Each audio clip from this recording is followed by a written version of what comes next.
All right, today for Black History Month, PPW honors one of the great black performers in the history of pro wrestling who dominated the 70s worldwide, nationwide, and particularly my exposure to Sailor Art Thomas, or Seaman Art Thomas, was for the WWA, the World Wrestling Association, Dick the Bruiser out of Indiana.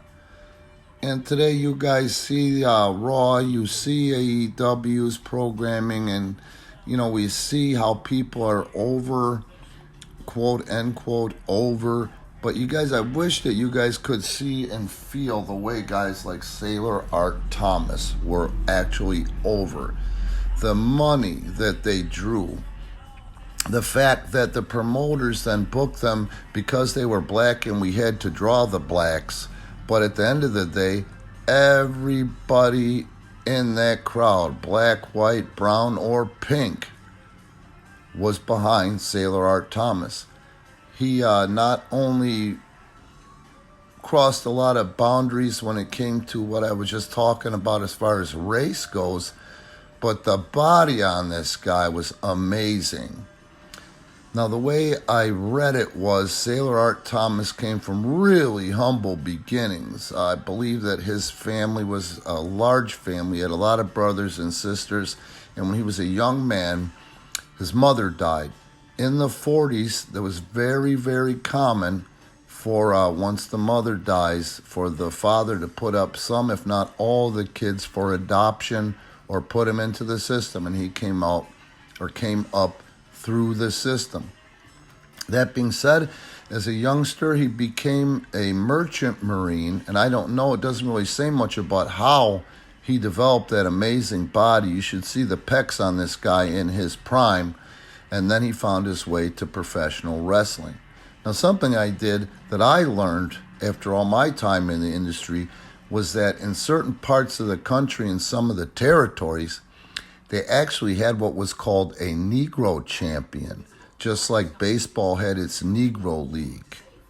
I never knew that, and I can't find much on it. If anybody there can find anything, or anybody listening can find anything on that Negro championship wrestling or anything to do where they separated blacks and whites, I'd really love to see it.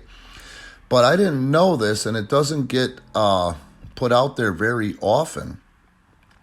But I believe Sailor Art Thomas was so over, he was the World Wrestling Association champion, which is a pretty cool thing, especially for back then. It gives you an opportunity to see how over Sailor Art Thomas was.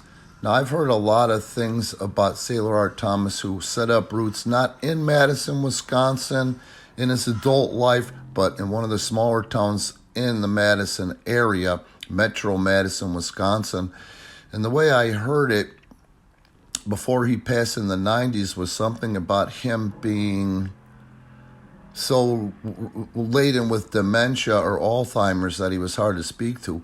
Well, I happened upon a weird thing before it was called podcasting, where a guy actually recorded a phone call with Sailor Art Thomas, and he was with it. He was sharp as a tack, so that was good to hear. Also, the last thing I heard about him is the way he passed.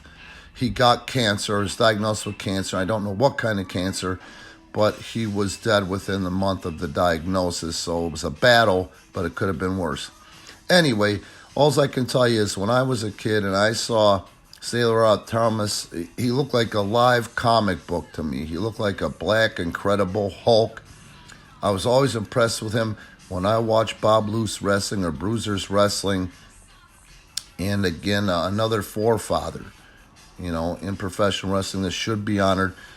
Please note, this is being brought to you without YouTube commercials. So please help support Premier Pro Wrestling on Patreon. We stream content on PivotShare, Premier Pro Wrestling on Pro Wrestling Tees. And while you're here, please like and subscribe. Tomorrow, we're probably going to end up talking about Brickhouse Brown. Again, this is Premier Pro Wrestling celebrating or honoring Black History Month with what we're calling Black Wrestlers You Should Know.